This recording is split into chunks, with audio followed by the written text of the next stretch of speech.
Okay, there go the notifications. It looks like we are live. Debbie, Michael Goldsmith. I haven't seen you in forever, Michael Goldsmith. What's up, buddy? Hello, hello, hello. Drew Smith. Hello, Drew.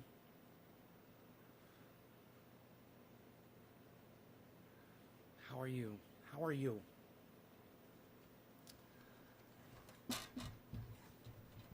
All right.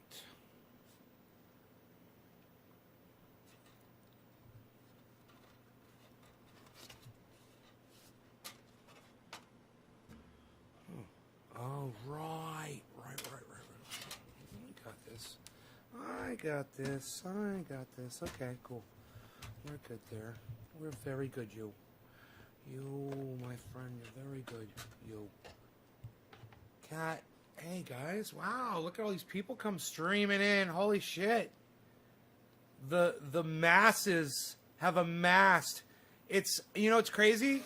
I only see the chats from Facebook. I don't see any chats from YouTube or anywhere else. Just 4 Facebooks.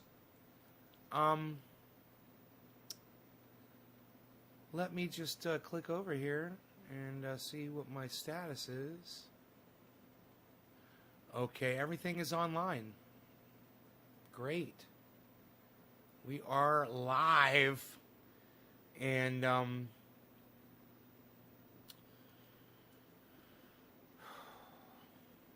why you Beezlin? Why you Beezlin? Camera number 1. Camera number 2. Camera number 2. Camera number 1. Camera number 1. Camera number 2. Okay, we had enough fun with that? Are we good? We're good? Why you bleezin? Why you bleezin? Why you Beezlin? Are you Beezlin?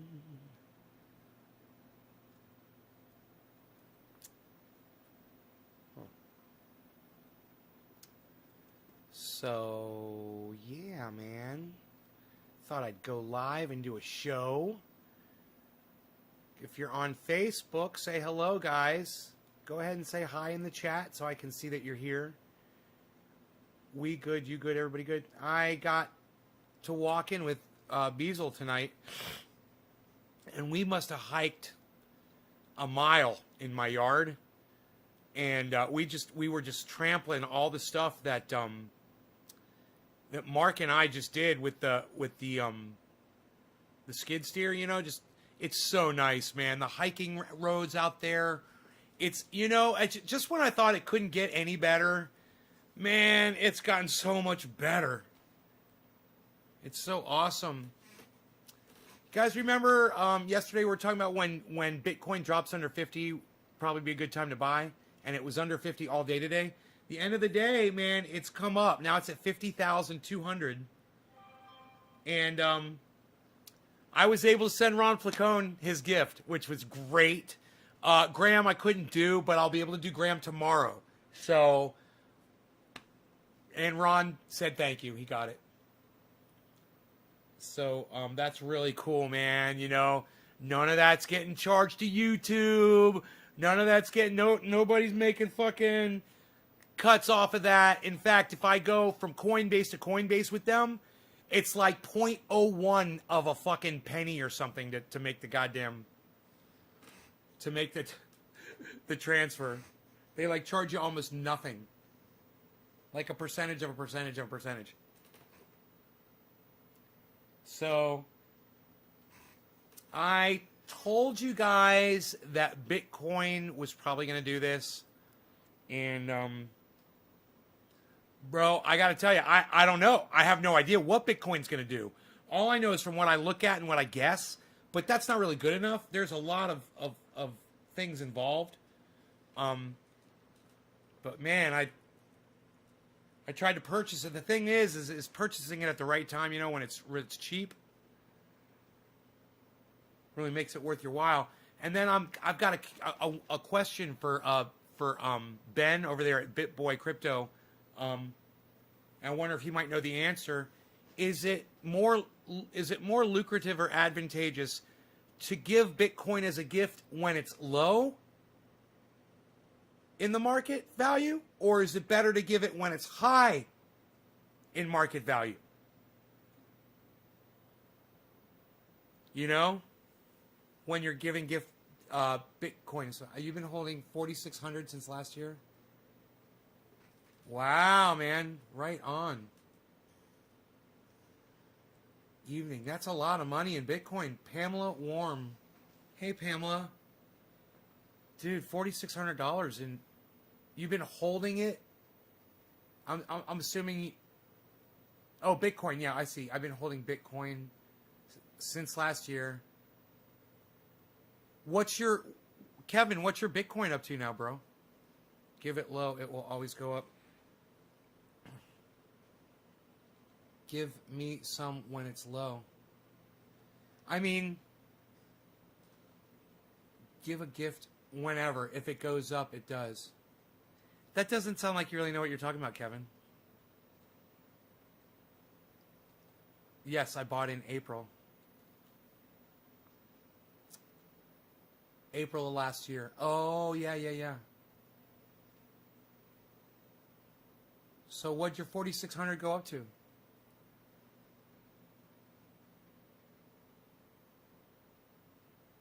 There will always be a bubble.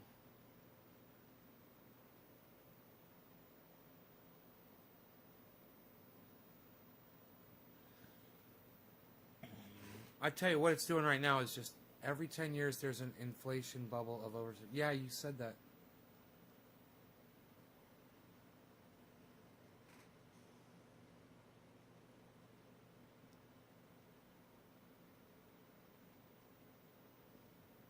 Why is it every 10 years, Ronnie? That doesn't sound like you really know what you're talking about, Kevin. I'm holding 3.9. What, dude? You got 4 fucking Bitcoins, bro? Dude, that's $200,000, man. Your fucking $5,000 is now worth $200,000. Are you fucking kidding me? This is fucking real talk right here, folks. I mean, it's about time. You know, you got somebody come in here and say, yeah, this is what I did, this is what I got, blah, blah, I got 200,000 in Bitcoin. Wow, bro. So what's your plan, man? You got a plan? You just gonna sit on it? Do you ever take any out? Or have you've never taken anything out, or have you taken out, like, a Bitcoin already, you know?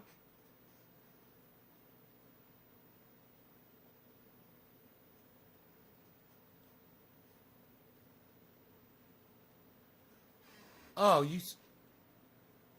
said 3.9 coin, you fucking liar. You got 4,600. Okay, it tripled, dude. Okay. It's not $200,000, but it's 13,000, a little bit more than 13 grand. You put in 5,000, and now you got 13 grand. That's fucking still crazy. North Dakota finally passed recreational cannabis in the Congress. North Dakota. Huh. Hey, Carrie. Don't call it recreational, all right? Don't be a fucking moron and use the words that they tell you to use. Just call it cannabis legalization or, you know, cannabis regulation or, yeah, I like legislation. Say cannabis legislation. Don't call it recreational cannabis. You're being a fool and you're using their stupid fucking words. So no more of that. All right? All right, Carrie? Free holding 3.9. Yes, made the position free holding 3.9. I don't know what you mean by you made the position free.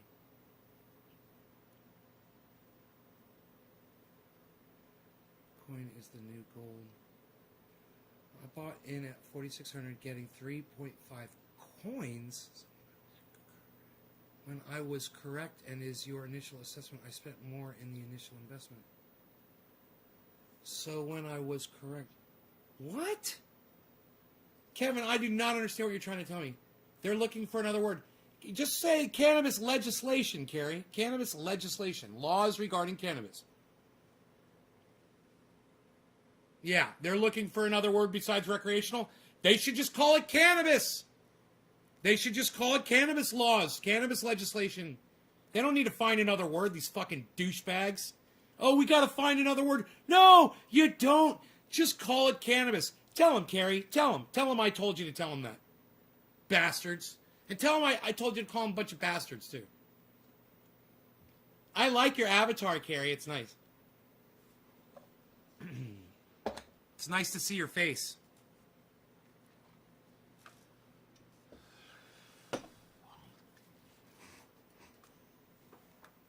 All right, I got some shatter here. Shatter. Shatter. Ah, Shatner. I am in space. Space. The final frontier of Shatter. William Shatner. Captain James T. Kirk. Starship Enterprise. 5-year mission. I don't see why Bitcoin is not the new gold standard, and if currency does go digital Bitcoin. Ronnie, because Bitcoin could fail tomorrow. That's why. It's not gold. Nobody is holding on to a chunk of fucking Bitcoin. It's all electronic. And even though all of you, people out there that say, oh, it's blockchain, so it's safe, what about a virus? What about the power goes out? Like it did in Texas. Let's say some of those Bitcoin blockchain servers were in Texas. Let's say that happens to the entire east coast of the country. Let's say it happens to the whole fucking world, man. Where's your Bitcoin then? So when I think of my buddy, one of my buddies that watches this show, and he invests in gold, and he says everyone should, he's got something to show for it, and he doesn't have to worry about it disappearing overnight. You're sure it's backed up? Well, Ronnie, that just shows you what a fucking idiot you are. You're not even listening to what I just said. Let me rephrase it. What if it's all gone tomorrow, Ronnie? What if you don't have access to it? Nobody does. What if it's all gone? No backup, no way to get to it. It's gone. Do you have a chunk of gold, like my buddy does, sitting in your house, that people would buy from you?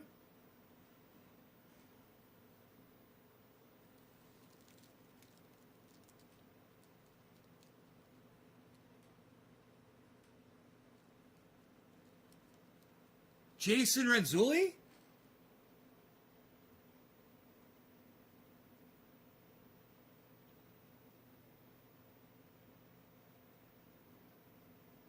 That's true. If electricity goes out, says the Bitcoin. Right, man. You got no power. That's what I'm saying. Let's say a huge fucking storm. Let's say that goddamn volcano goes off. It blocks the sun out, man. You're not going to have access to that stuff. There's probably 10 different things that could happen that could take out Bitcoin. And one of them is something as, I don't know Jason overall. I've never heard of him before. I don't know who that is. Hey, Greg, it's good to see you again, brother.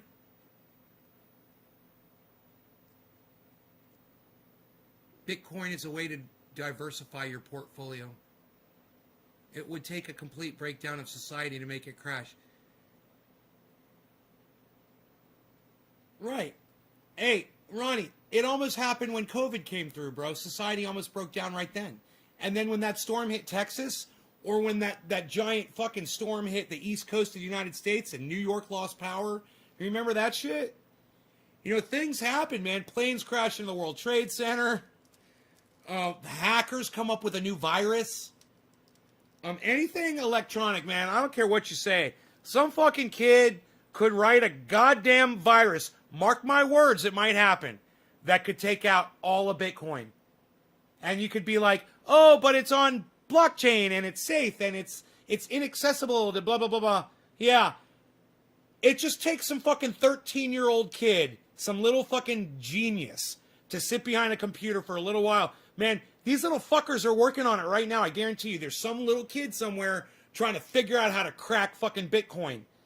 And, I know there's no master server and it does make me feel more comfortable. But at the same time, people think that it's a lot more secure than it really is. When you watch the value of Bitcoin just totally fucking drop on one day, You know, let's say Elon Musk, he doesn't give a fuck about you or me, right? Let's just say he's like, hey, man, I'm going to pull all my shares out of Bitcoin. 1.5 bill. Well, now he's probably got 2 bill now in there. You know, and he's like, yeah, I'm just going to take it all out and let the chips fall where they may. And then that crashes the goddamn market. And hey, man, one man could do it. He could pump it up. He could fucking take the air out of it. You know, and anybody else that wanted to do it, like Bill Gates or any massive billionaires out there, you know, someone from Dubai that had a shit ton of money, it's just like, hey, man, let's do what Elon Musk did. Fuck it. Yeah, it could happen. You lost 22% in one night, and then you got it all back, and then they pull you back in. El Padre says Bitcoin. Yes, Bitcoin. That's what we're talking about. You buy in at that point. Yes. When fucking the whole goddamn thing collapses, that's when you buy in, but it might not ever go back up again. You know? Yes, I like to see that. I like to see the stocks when they're low. I like to see them when they're high. When they're low, I like to buy them, and when they're high, I like to sell them. El Padre says Bitcoin again.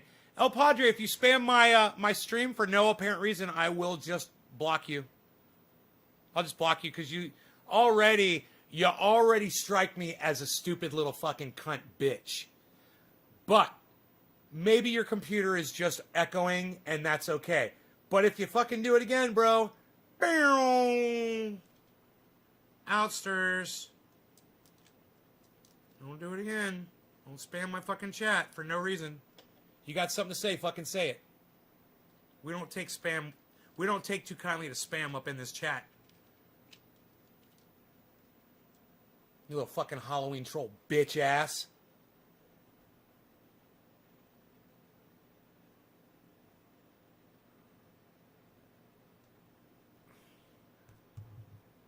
I'm a con man, or maybe I'm a god, zooming around the planet in my hyperlooping car. It doesn't even make sense. You should say, I'm a con man, or maybe I'm a, not God, or maybe I'm a star. Yeah, he's a con man or a star. I'm a con man, or maybe I'm a star, zooming round the planet in my hyperlooping car. El Padre says, how? Wow, nay, cheers. Cheers, dab time. What are you saying wow about? Wow what? Why are you all saying wow? I know you're not all saying it, but why are you saying wow? What? I like the way El Padre is like, sorry. We usually don't get that response from someone that's spamming the chat. That's great, man. It's a great response. You're still here, man. You're still here. Who dropped that first digit?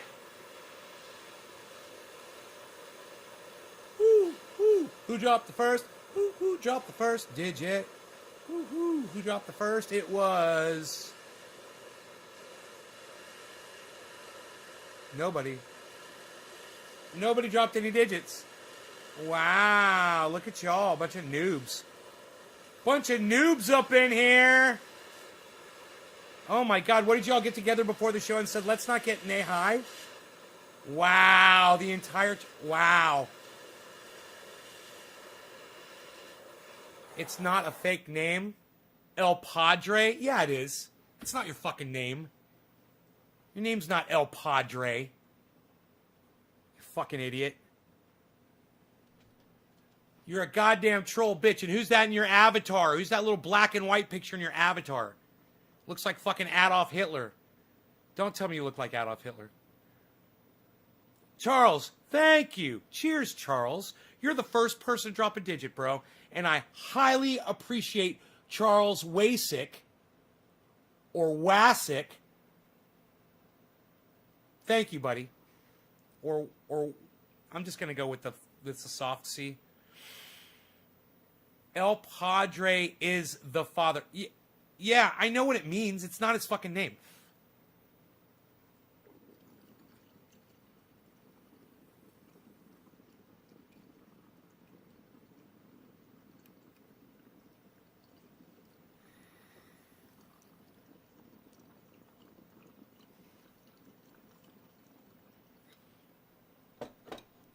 Hey, El Padre, well, fuck police and fuck pigs and fuck cops and fuck you. All cops are bad, bro. Oh,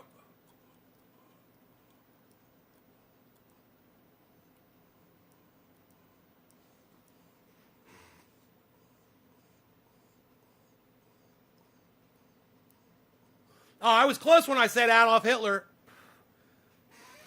It's a fucking pig, just the same fucking thing. Like the pigs that let those fucking protesters into the fucking Capitol. Fuck them.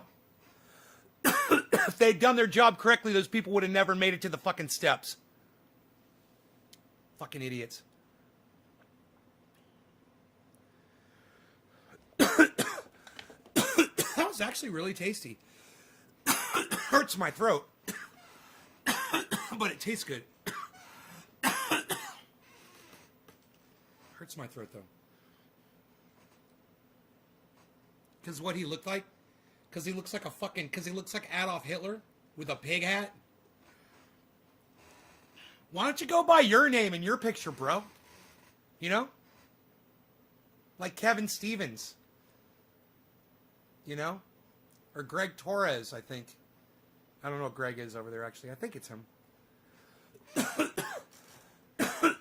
I don't care what you put up for your face. I'm just saying, I can't see you. I know that's not you. I know that's not your name. You're a fucking phony bitch. If you're going to be on social media and you're going to come in my goddamn live stream where I keep it real, I would think that you would keep it real with me too. You know? Show me a little bit more respect than that. I'm coming in with your little fucking troll account.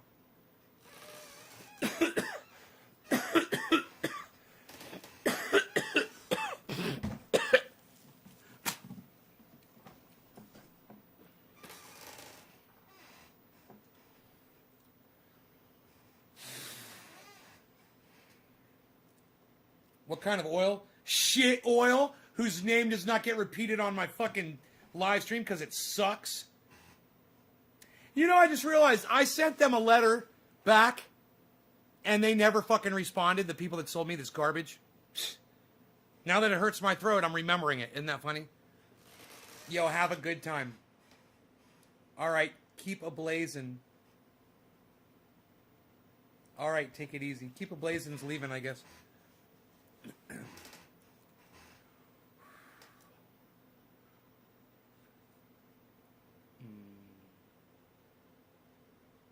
I guess Keep a Blazin' got upset because I couldn't see his face on his fucking live, on his avatar.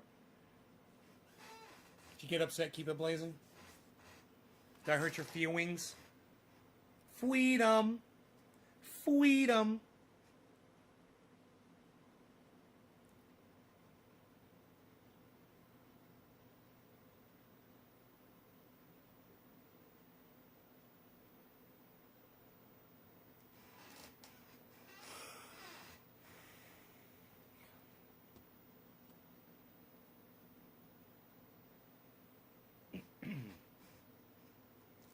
It's like when you do dabs, you always want to do more than one, you know, but when it hurts your throat, instead, even though I'm almost out, it's smoother, and it get me just as high, if not more high.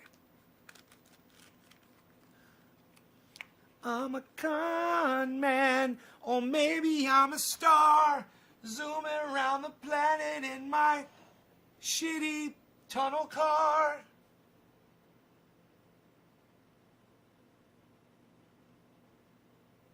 Maybe I'm a god. Psst, he should have said star. Totally would have been better, bruh. Totally would have been better, bruh.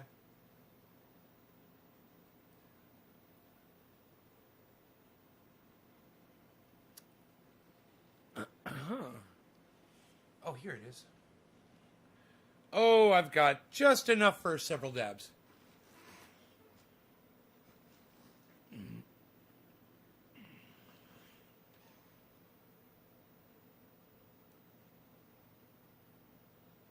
It is a beautiful world we live in. What? Now that's smooth. That's gonna be smooth right there, pal. Not this dispensary garbage.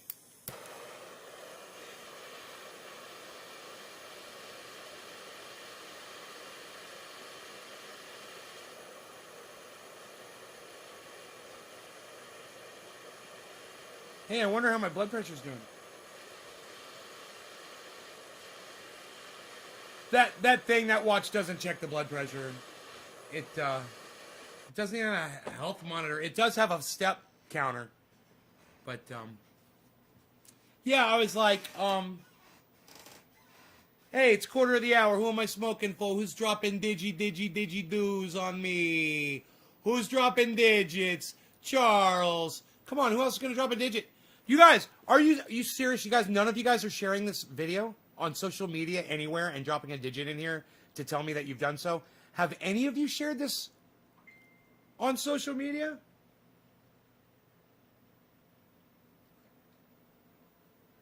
Have any of you done this on social media?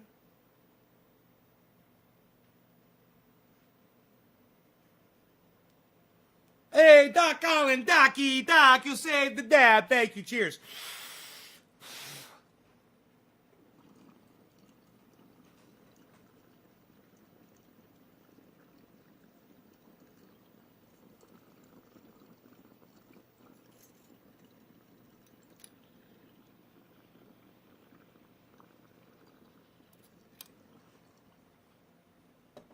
Tasty still. Tasty, smooth, no pain.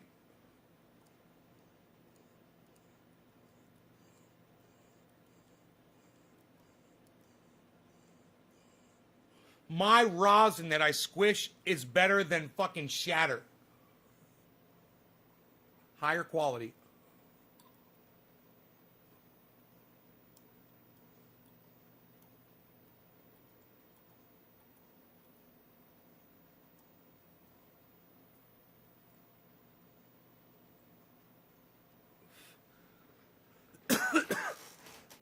Why, you Beezlin? Beezlin went to bed. Like I told you, I took him for like a mile walk on the property, and he walked and walked and walked, man. You dropped a 7 earlier? I didn't see that. What? Did I zip past it? Charles?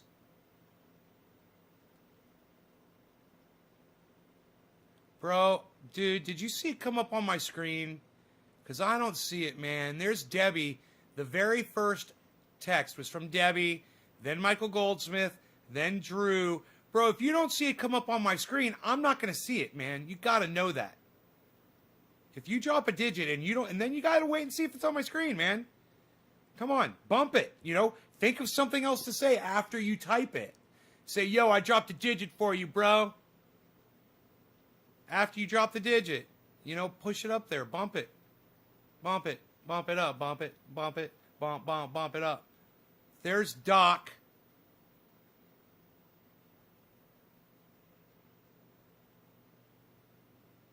Yeah, that's after Charles. Doc. Doc's 3. Randy's 3. Hey, man. Come on, you guys. You guys gonna share this video for me? Seriously, man. Come on. You guys realize that BitBoy Crypto has 20,000 viewers when he goes live? And you guys won't even share this video for me, man. You guys won't even share this video for me. You're right, Nay. My wrong. Oh. Maybe you did it on the earlier show, bro. You think about the earlier show, bro? You think about the earlier show, bro? Hey, man. I have no shame when it comes to my audience. I love you guys. I trust you guys. I hope you trust me. I have no fucking shame when it comes to you guys. Please, please, please share this. Go on social media. Tweet it at somebody. Go on Facebook. Put it in a group. Go on YouTube and make a post on your YouTube channel and put a link to this. And the direct link is youtube.com. Listen to me. The direct link is, you can type this out. It's easy. youtube.com/C/trendyasdabbers/live.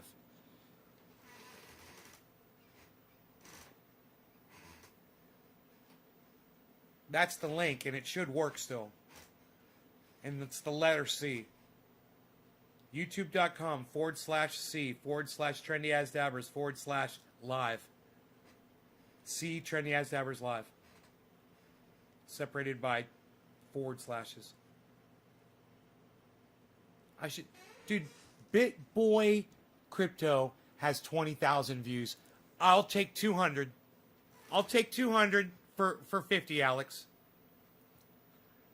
I deserve 200. If BitBoy Crypto has 20... I'm sorry. Yes.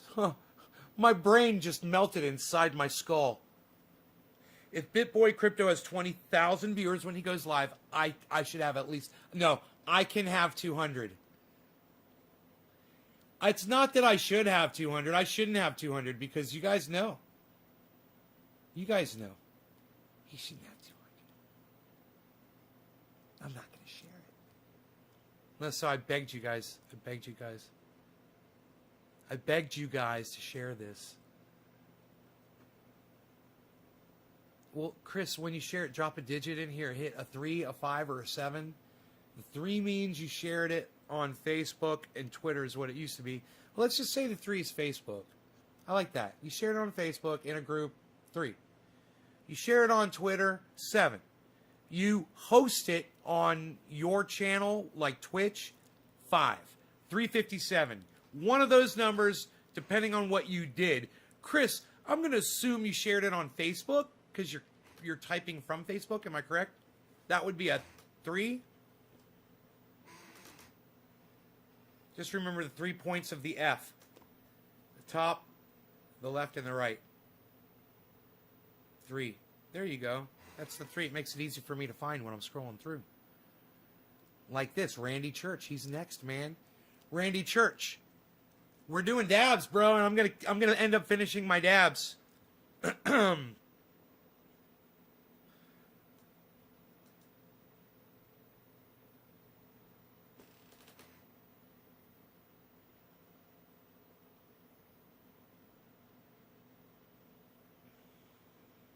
I haven't smoked dabs like this. My dabs, good dabs, in quite some time. This is going to be good. This is going to be a good dab. I'm going to like this dab. I'm going to smoke this.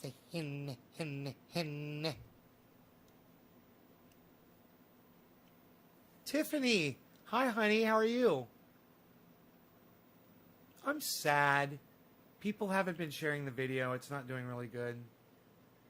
Is your face melty? Is my face melty? You mean, are you making a comment about my Bell's palsy?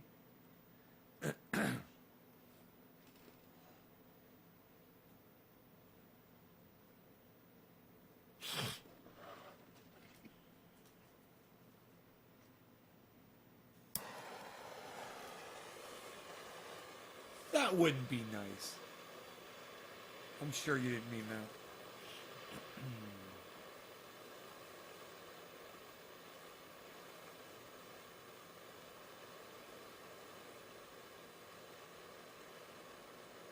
It works. YouTube.com/C/TrendyAsDabbers/live. There it is. Doc Holland. Doc Holland, just put the link in the chat.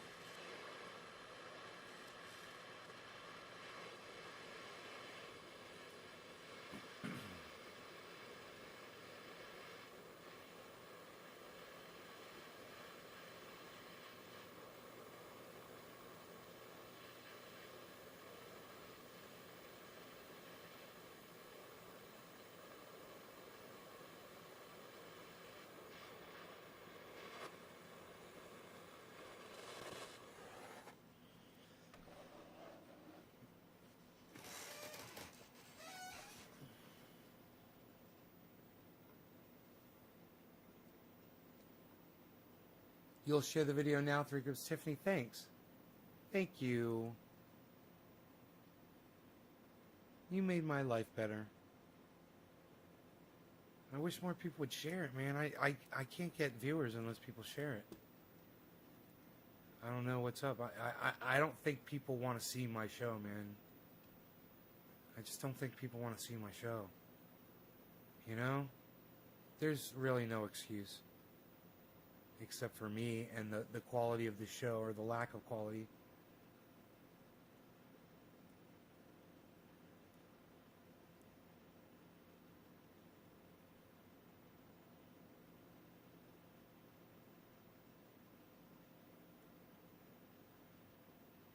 Okay, there's 24 people, not including Trovo. So thank you for the 24. That's actually, I'm happy with that. I didn't think there'd be that many, because there was such a poor response in the chat. So thank you for that, for the 24 of you that are here. Cheers, everybody. I forgot who this was for. God bless America. Randy Church, cheers.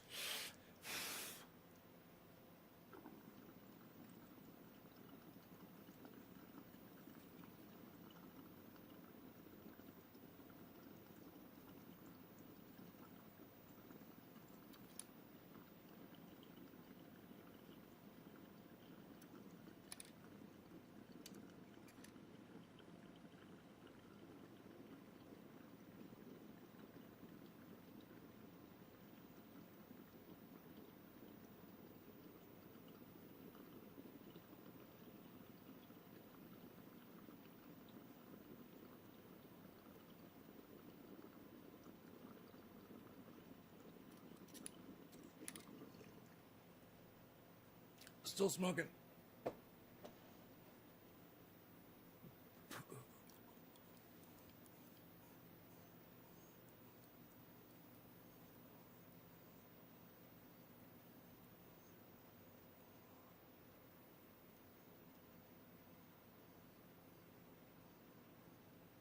Can't even see them. They're invisible. It's probably the green screen is blocking the light that shines down right here. Fuck. It is. There's a shadow right here on my hand. I can see it.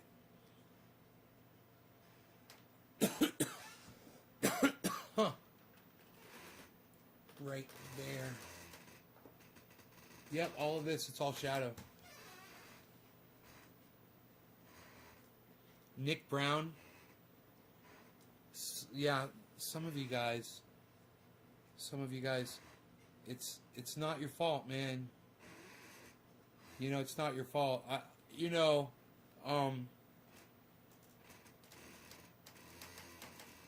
deserve to have people watching the show, man. So it's all right. The good thing is I know it. You know. But I just refuse to conform, man. And that's a problem that I have. I have a very hard time conforming. When I am sitting with a group of people, I'm fine, you know. But when it's just me, I'm a fucking beast. I'm a savage, man. Did you guys see Savage Joy, Marie, on Ron Placone? Did anybody go and watch that after I recommended it? They talked about cannabis. And Ron mentions at the beginning that he doesn't like that they're calling it marijuana and that he'd rather them call it cannabis. It's fantastic. Steven Culbertson, thank you for the 3, brother. Oh, yes. Thank you for the share. Yes. Thank you for the share. Thank you for the Aiden Hawk. Hello. Thank you for the share. Randy Church. Yes, sirree. Chris Frisley. Chris Frisley. God, is that like the coolest fucking name ever? Dude, is your name Chris Frisley?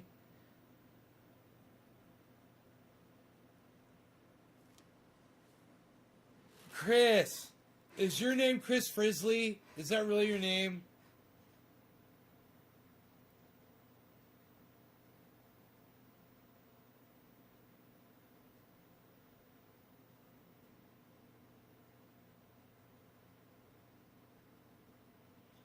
Dude, did they call you Frizzly, the motherfucking grizzly?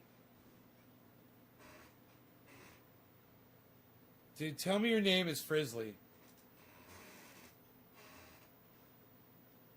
That's true, Daniel Sears. I love you, Daniel Sears. I love you. Thank you. Thank you so much. Calling it weed, dope, or anything else degrades it. And calling it cannabis starts a conversation like the one we're having right now. Right, Daniel? Now we're talking about it. All the if you take a 1 gram dab. See, Spacebar, that's the problem.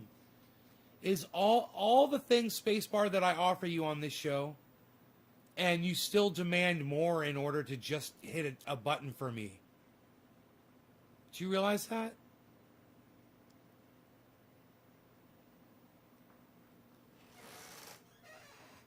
Everything the show offers, between the interviews of the other people and, you know, my instruction on how to make triage oil, how to grow cannabis, how to store it, how to smoke it right, how to save it so you have a bunch, how to grow vegetables, how to go off grid.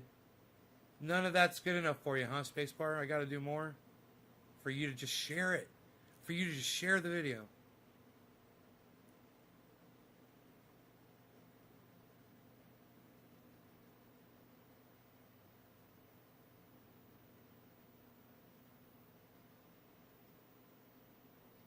I'm so happy for you, Nate, getting into Bitcoin. I love to see the excitement having someone else.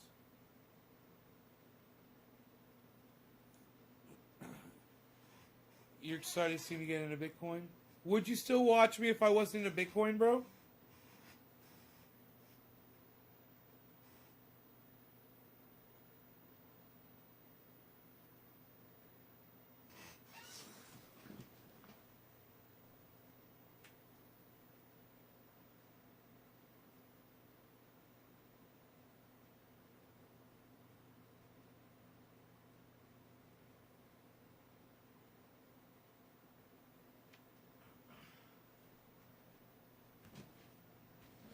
That's what I like to hear.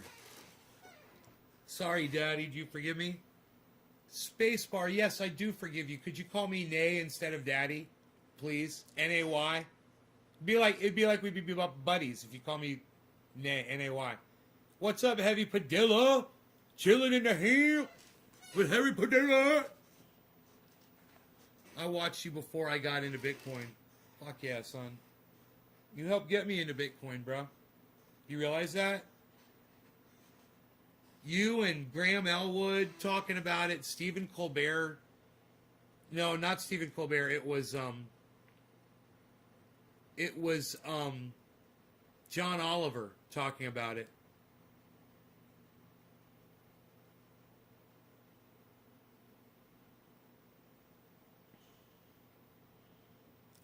Ron Placone and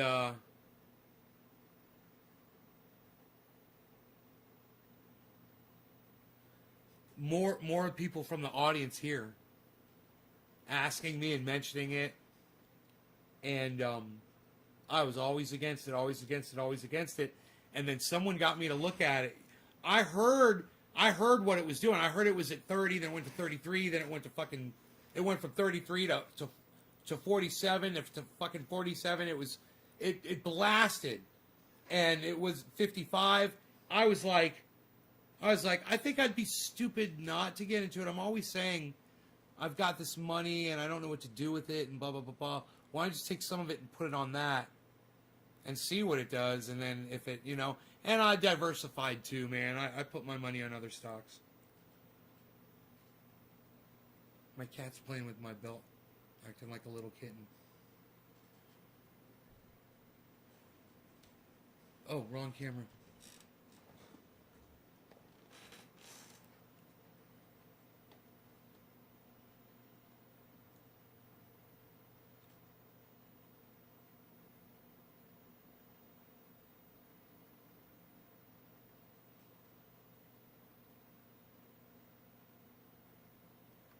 It's like he knows when I put the camera on, man. Little fucker.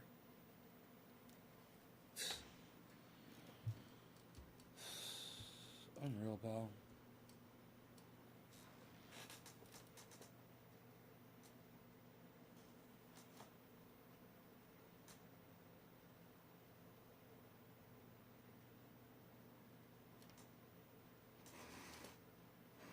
Yeah, I know, Killer GB. I know it's been you, but you're not the only one.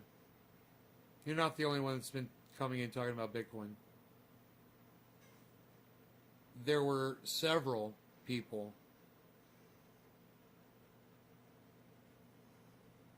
And there were even random people that came in mentioning it that I didn't know.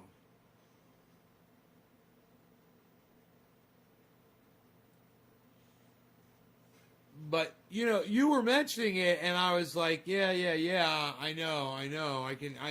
I'm hearing what it's doing because it's all over the fucking news.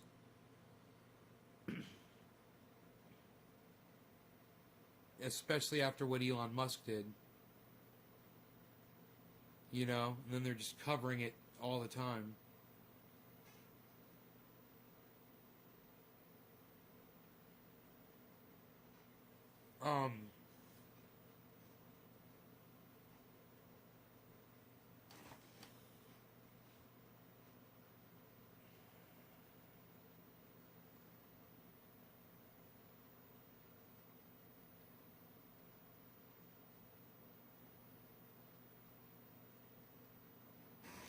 Um, uh, does it, Killer GB, were you here when I asked, does it matter if you send someone a gift of Bitcoin when the market's low or when the market's high? Does it matter to either you or them? Or is it the same regardless what the value is at that time? It's...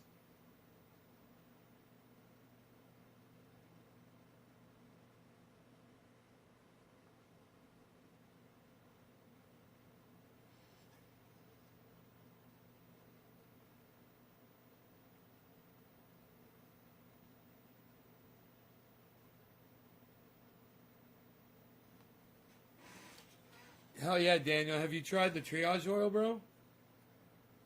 On your knees? I used some on my knee the other day, man. I haven't had pain in it since. It was sore from I was walking. I put it on one time, I think. I think I only put that goddamn triage oil on one time on my knee.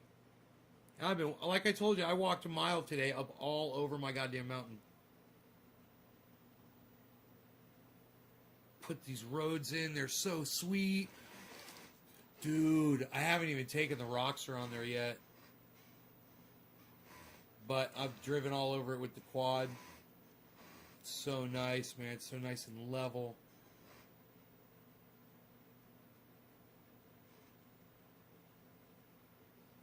Oh, it's only 3 ingredients. You can make it yourself, Daniel. Do you do dabs, bro?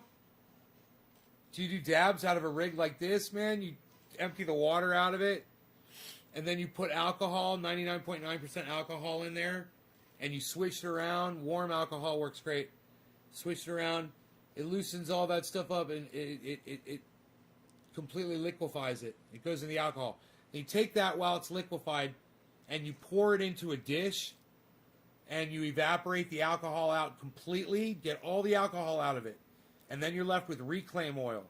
Do you have any reclaim oil? Have you saved any reclaim oil? Ever? You have like a little bit saved up?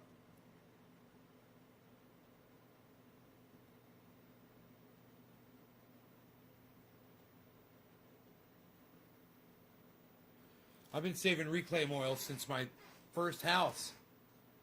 I did a video in my first house about reclaim oil. Here in California.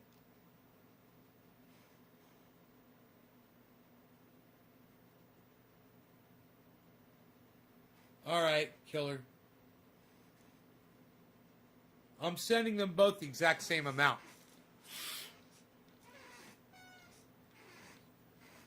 I have some, but not much.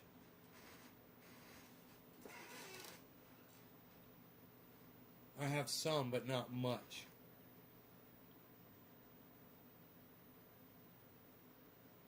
Do you have 15 drops of it?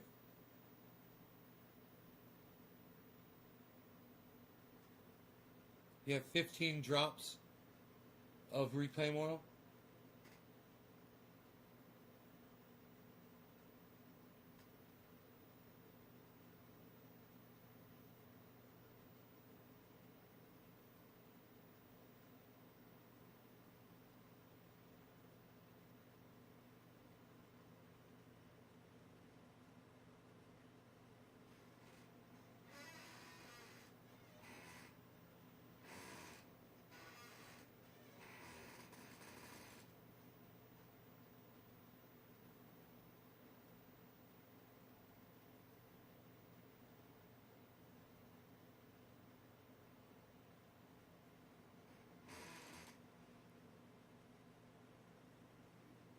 It shouldn't take you long to get it now that you know to save it up if you're doing dabs. I mean, shit, you don't even have to do the reclaim. You could just take the dabs and decarboxylate them. 275 degrees for about 10 minutes. You could almost do it with a fucking hair dryer.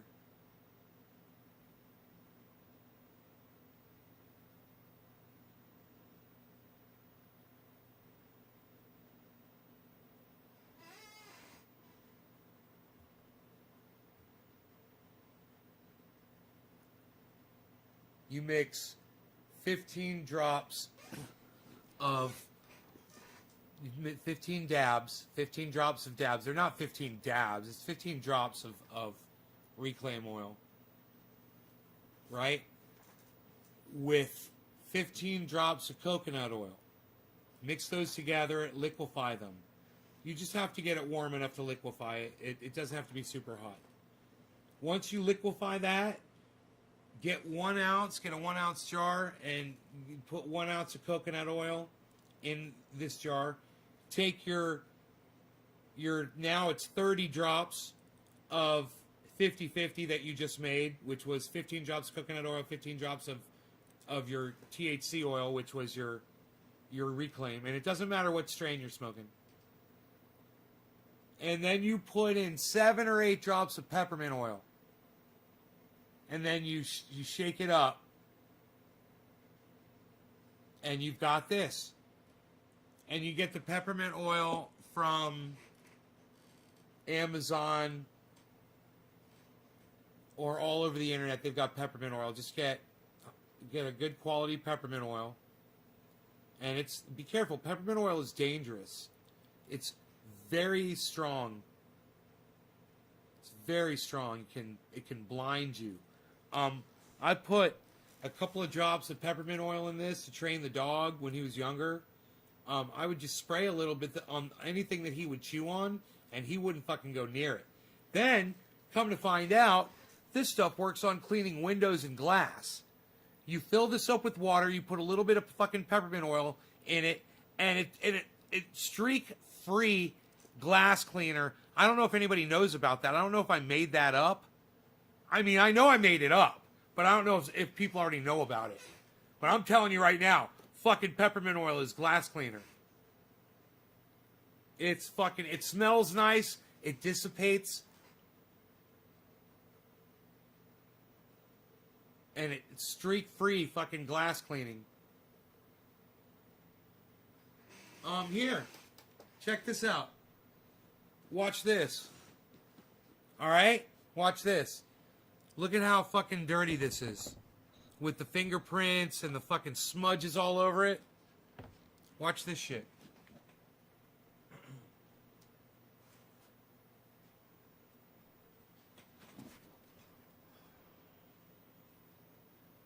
Got peppermint oil and water, right? Mostly water, just a little bit of peppermint oil.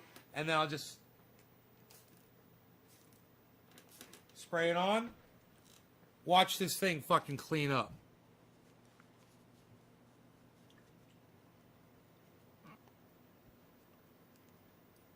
Look at that shit now. Dude, you're reading the logo through the glass.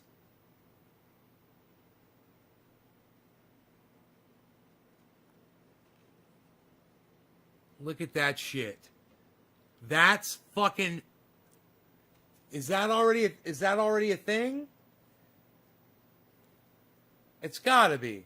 People must have already known about that because I figured it out real fast. Someone else had to try it too. You know, but if you mix peppermint oil in water to, you know, to keep your dog or your cat from fucking with shit, and, you know, look at the base now. The base was disgusting. Now look at the base. Look at it sparkling. Fucking no streaks. And if I wanted to clean the inside, I would just take the rag like this, right? And spray a little peppermint oil on the rag, right? And then take it. Oh, it smells so nice.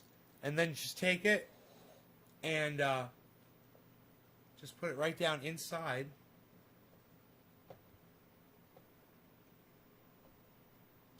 Right? Just like this. Don't press it down too fast because you'll shoot water out of your bowl. And just leave enough that you can hold on to. And then just grab it by the base and just start twisting. And eventually, it won't take long, it'll start spinning.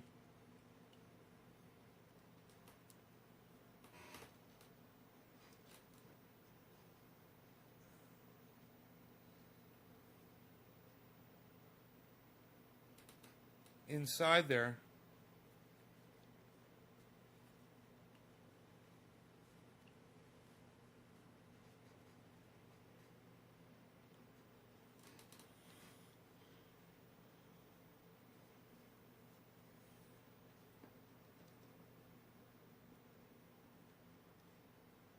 I think there's something down inside. Yeah, I'm gonna have to clean this with alcohol. There's some smudge inside there. There's a little smudge inside there from some resin. Man, it looks nice and clean like that, though. Nice and clean and shiny.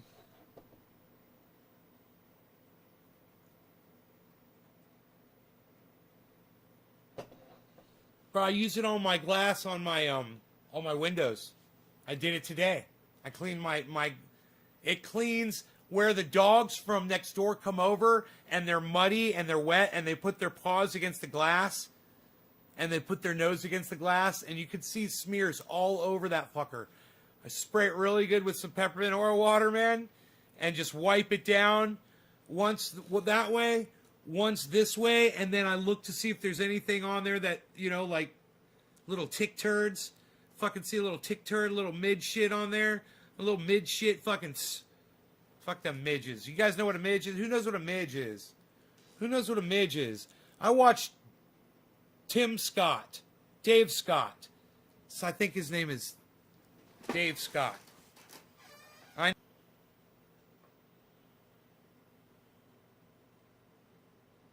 We had a different name for him in Florida.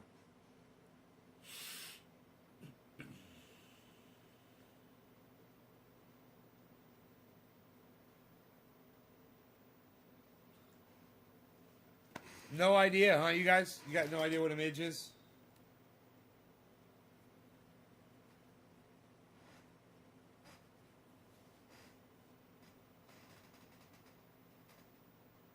Not even a guess?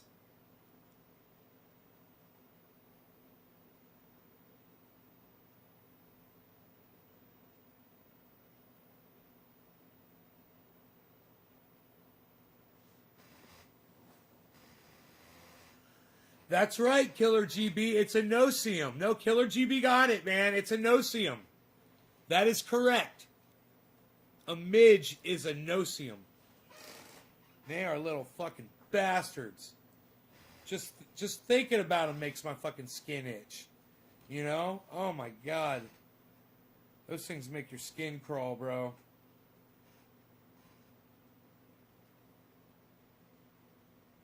They sting. And, you know, you pretty much can kill them. Man, if you saw what a midge looked like when it's sucking your blood, that's what they're doing. Those tiny little no-seums, they're sucking your blood, believe it or not. Bro, I saw a close-up of a midge sucking blood, and I was just totally disgusted. Did you know that mosquitoes in Alaska can kill a fucking newborn calf by literally draining it of its blood? They kill animals like that all the time, mosquitoes in Alaska. You know why they're doing that now? Climate change. You know why I know that? Tim Scott, Dave Scott. Whatever, dude. Whatever this fucker's name is, man. I think it's Dave Scott. Science fucking channel. He's fucking awesome.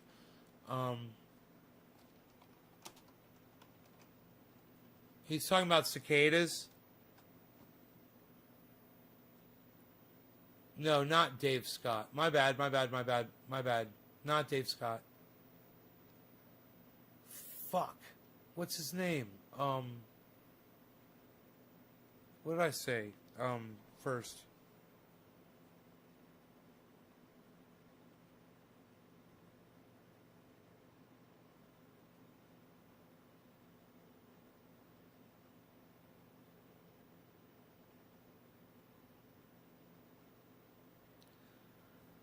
Maybe he doesn't use his name.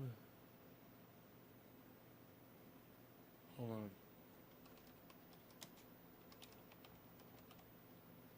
Tom Scott. Tom Scott? No. Michael Scott? No.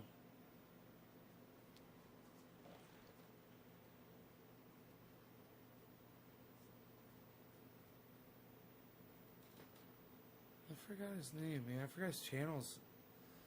Maybe if I go through my library, I'll see some of his...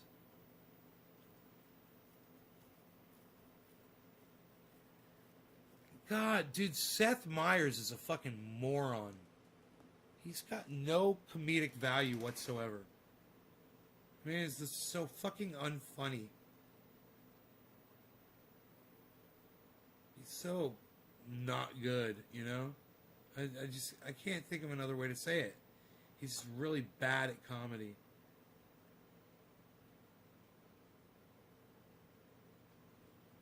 His name Dave Scott or something? What's his name? Tim Scott? Oh, is it Tim? Maybe it's Tim Scott?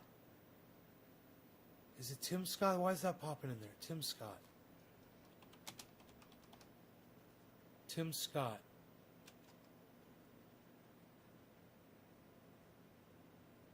No. No.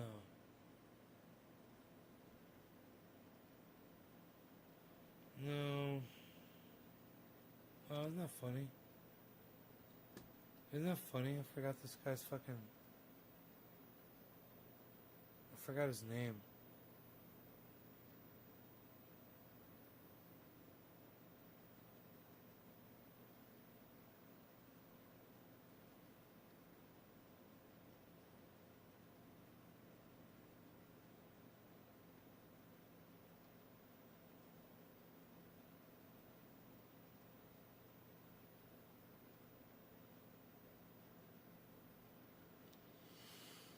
Can't find him in my history, man.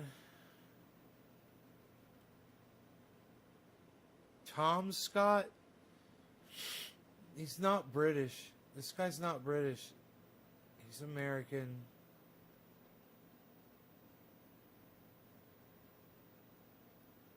It's so funny. It'll come up. I'm gonna find it any second now. In my watched videos.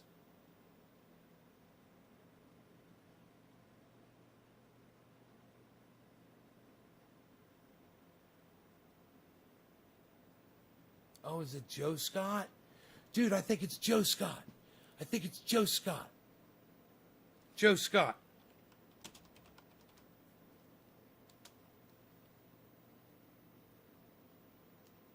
Joe Scott. That's it. Dude, this guy is fucking great. Joe Scott.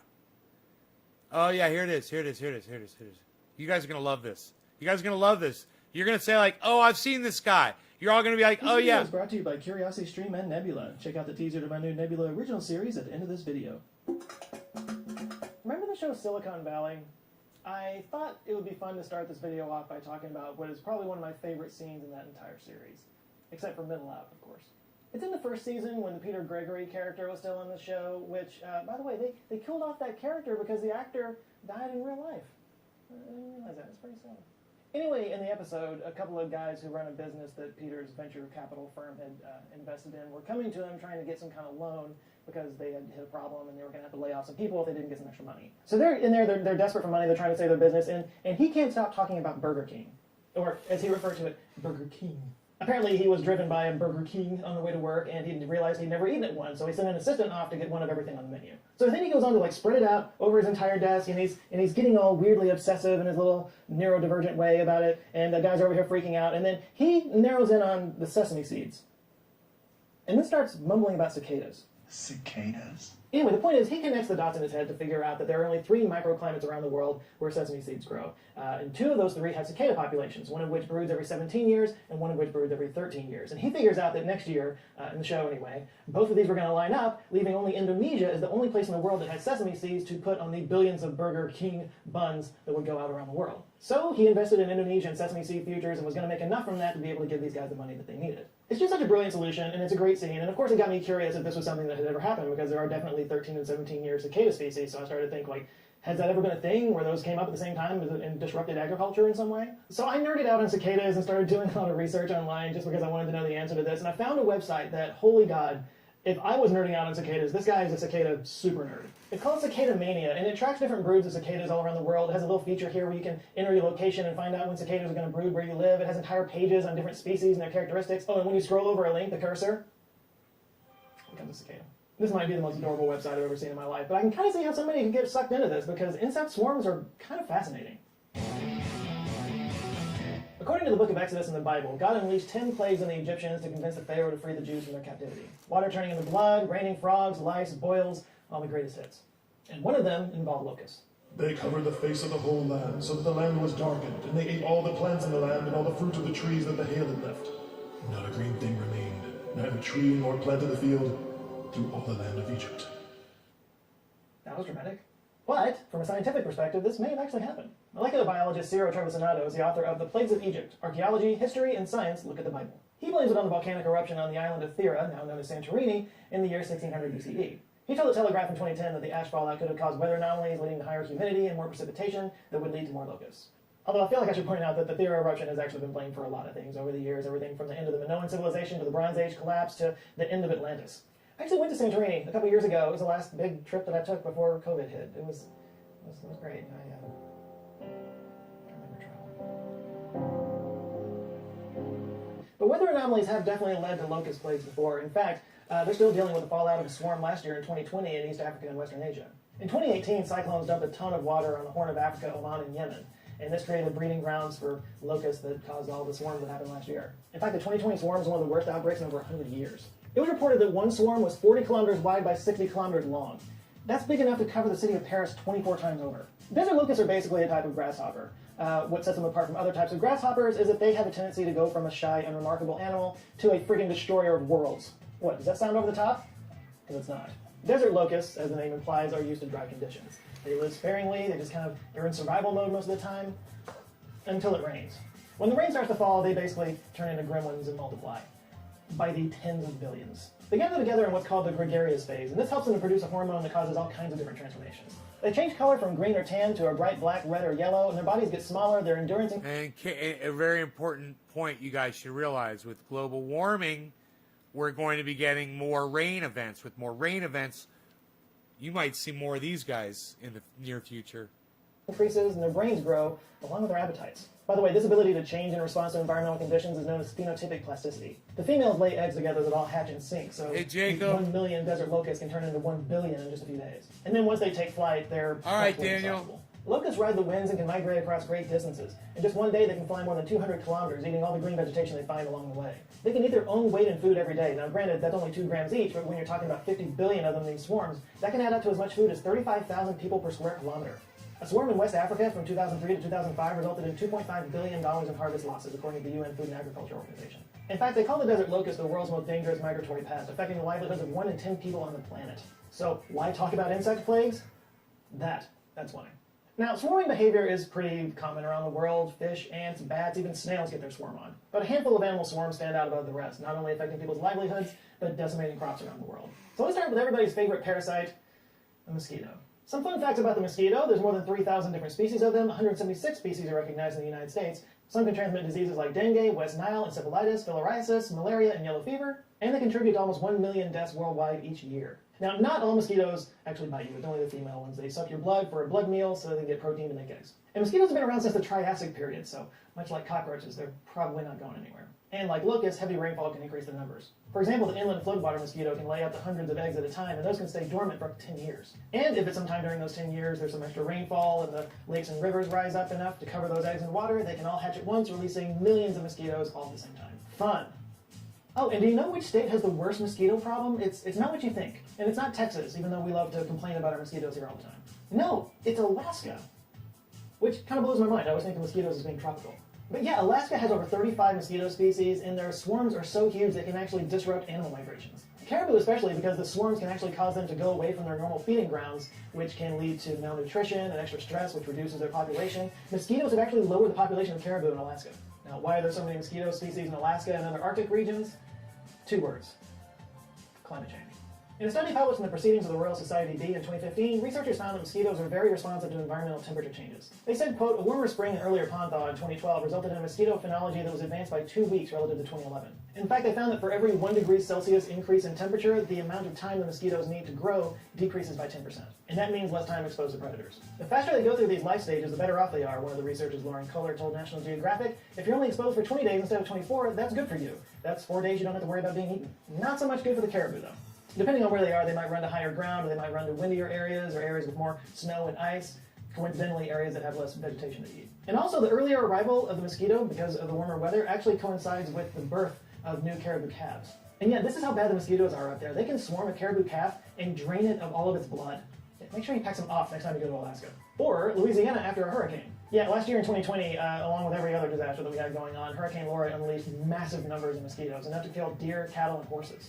An agricultural expert named Jeremy Hebert claimed that he'd never seen anything like it in his life, and that, quote, as soon as you would walk outside, your legs would turn black from the sheer amount of mosquitoes. Ugh, mosquitoes are the worst. Sort of on that same note, here in Texas every year we get swarmed with crane flies, which are harmless, but they look like giant mosquitoes. In fact, sometimes they're called mosquito hawks. They're also often inaccurately called mayflies. But mayflies are something else entirely. In June of 2019, meteorologists noticed a massive dense storm on their weather radar on top of Lake Erie, even though there weren't any reports of any rain there. That's because it wasn't a cloud. It was a mayfly swarm. There are more than 3,000 species of them worldwide, with more than 700 species in North America alone. Mayflies hatch from their water larva state in late spring and continue over the summer, hence the name mayflies. And when they hatch, they do it all at the same time, creating a mass of mayflies. So we experience mayflies as these massive swarms that only happen for a few months at a time, but they actually live most of their lives in water. Once they hatch from the water out of their larval stage, they only live for a short amount of time, usually just a few days. They live for such a short amount of time outside of the water that most adult mayflies don't even have mouths. They just exist off of the stored nutrients that they have. In fact, females of the Delania americana species only live for about 5 minutes. And what are they doing during that 5 minutes? Shagging. Lots of shagging. I mean, if you only had 5 minutes to live, what would you be doing? Mayfly swarms are basically colossal orgies. Orgies so big that some towns have had to close down roads, cars have been damaged, and some cities had to turn off their lights. It's like your mom's in town. After mating is completed, the male dies, the female then goes off to lay her eggs in the water, up to 3,000 eggs at a time, and then she dies too. Talk about going out with a bang. But enormous swarms of mayflies are actually a good thing. It's basically an all-you-can-eat buffet for birds and other wildlife. A study published in the Proceedings of the National Academy of Sciences in 2020 found that, quote, a single emergence event can produce 87.9 billion mayflies, releasing 3,078.6 tons of biomass into the airspace over several hours. Yay, massive orgies! It's also good news because it means our aquatic ecosystems are healthy. Since mayflies spend most of their lives in the water, they're really sensitive to pollution, which can compromise their ability to reproduce. In fact, you can kind of tell how clean the water is by the size of the mayfly swarms. Unfortunately, it appears that the mayfly populations are getting smaller. It's actually gone down by 50% in some areas. Oh no, smaller orgies. A couple of suggested reasons include, of course, climate change. It's thought that the warmer temperature might reduce the oxygen levels in the water, and fertilizer runoff from farms triggering algal blooms that put toxins into the water. Whatever the cause, it's not looking good. According to that study I just mentioned, quote, if these population trends continue, persistent environmental changes could threaten to once more extirpate Hexagenia mayflies from North America's largest waterways, making this ephemeral spectacle and its vital ecological functions a thing of the past. Hashtag save the orgies. Next up, let's talk about midges. Midges are kind of tiny little flies, most of them are harmless, but we're going to talk about one specific family, Ceratopogonidae, also known as the biting midge. Look at that.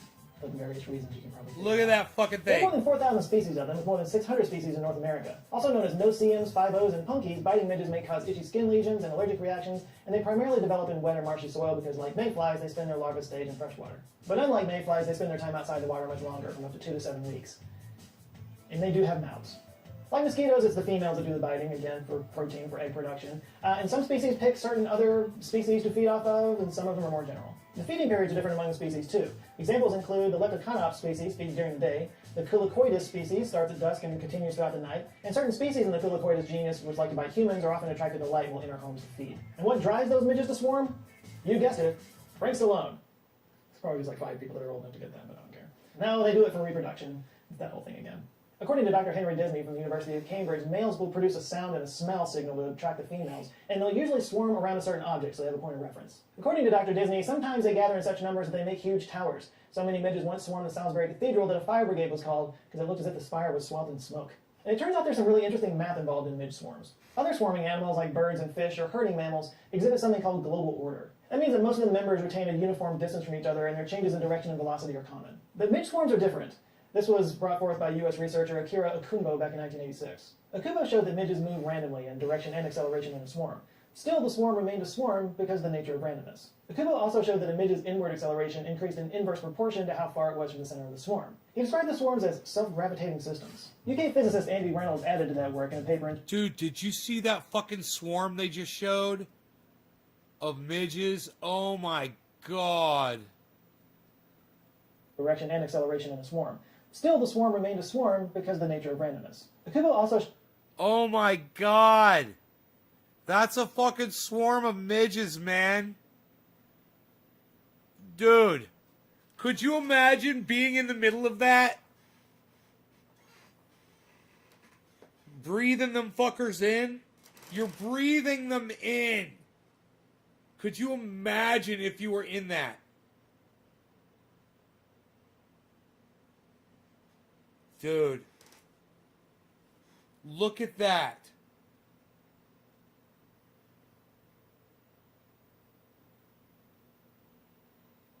Oh my god. So Joe Scott's channel rocks. You guys, you should all subscribe to Joe Scott and let him know Nays Garden sent you. Not that he cares. He's huge. He's wower than Harlem, baby. He's got fucking 1 million subscribers. He's wower than Harlem, kid. You know what's up. You know how we do. showed that a midge's inward acceleration increased in inverse proportion to how far it was from the center of the swarm. He described the swarms as self-gravitating systems. UK physicist Andy Reynolds added to that work in a paper in 2018 where he used the Langevin equation as a framework. That equation is used to describe Brownian motion, which is basically how colliding particles appear to move randomly in a fluid. And he discovered some interesting results. For example, that these swarming systems actually behave the same way as star clusters and gravitational systems. His research also showed why weather conditions don't disrupt a swarm. Displace a swarm with a gust of wind and it behaves like a solid despite all that empty space, Reynolds told Cosmos magazine. The swarm consists of a dense inner core and an outer vapor phase with strange thermodynamic properties. So, why do species swarm? There's a few different reasons, including protection. Grouped together offers the appearance of a larger entity, helping to reduce the risk of any one individual being harmed by a predator. It also saves energy. Moving in the same direction helps to share the effort when fighting against air or water resistance. And of course, reproduction, because it's easier to find a mate in a group setting. Swarms also accomplish tasks that are difficult for an individual to perform, and what happens is you get sort of an emergent swarm intelligence out of it. And this collective intelligence can often achieve results and goals that one individual wouldn't be able to do by themselves. So if at any point during this video you were wondering, why somebody would study why midges swarm, like who would dedicate their lives to this, why would they do that? Well, that's why. Because there's a lot that we can learn and apply when we study how emergent intelligence comes out of very simple creatures following simple directions. For example, learning about swarm behavior could help finesse drone or robot behavior, maybe even help control how information is spread through social networks. According to Dr. Maria Orsagna, bats can teach drones how to navigate confined spaces without colliding. Fish can help design software for safer driving. And insects are inspiring robot teams that can assist search and rescue missions. And with 7 billion interconnected people on this planet, it's kind of hard to argue that we're not swarm animals ourselves, especially when it comes to our sharing of information. Collective swarms of human behavior can lead to destructive mobs or spreading of misinformation. Or our collective behavior can produce breakthroughs in science and technology that can improve the world in a myriad ways. Understanding swarm intelligence can give us a better handle on which direction we could go as a species. So, maybe there's something we can learn from those little bloodsuckers. By the way, I mentioned at the beginning of this video the locust problem they're dealing with in Africa. They're still recovering from that big swarm from last year. Well, if you would like to learn more about that, I can highly recommend the show Locust Swarm on Curiosity Stream.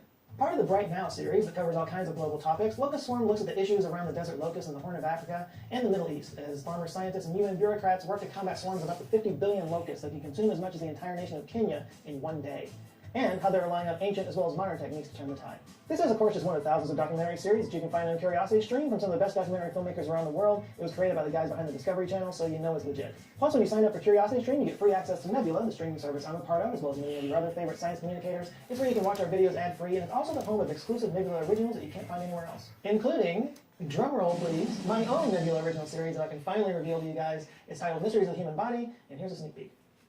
The human body. Chances are you have one, and you probably think you know it pretty well. But have you looked inside? Some weird stuff going on in there. From our earliest days, we've been trying to understand the human body. What makes it work, how we can make it work better, why do things go wrong? Okay, I'm probably getting a lot of trouble for this one. That's got to go away.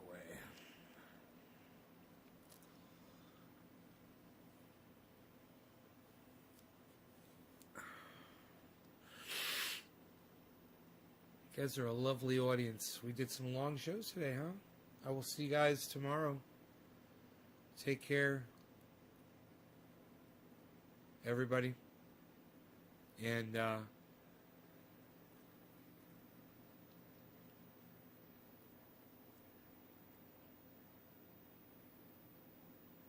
go check out my friends Ron Placone and Graham Elwood. Go watch their shows. They're fucking awesome. Check out their channels on YouTube. Ron Placone, Graham Elwood. Ron Placone, Graham Elwood. Ron Placone, Graham Elwood. Check out Graham Elwood's movie on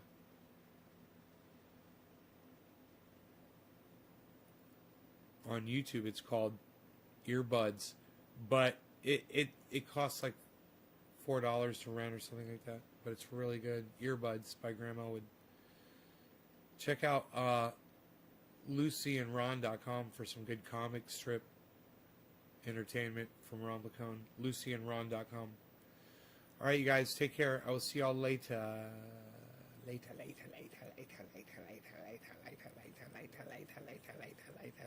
Goodbye. Goodbye. Goodbye.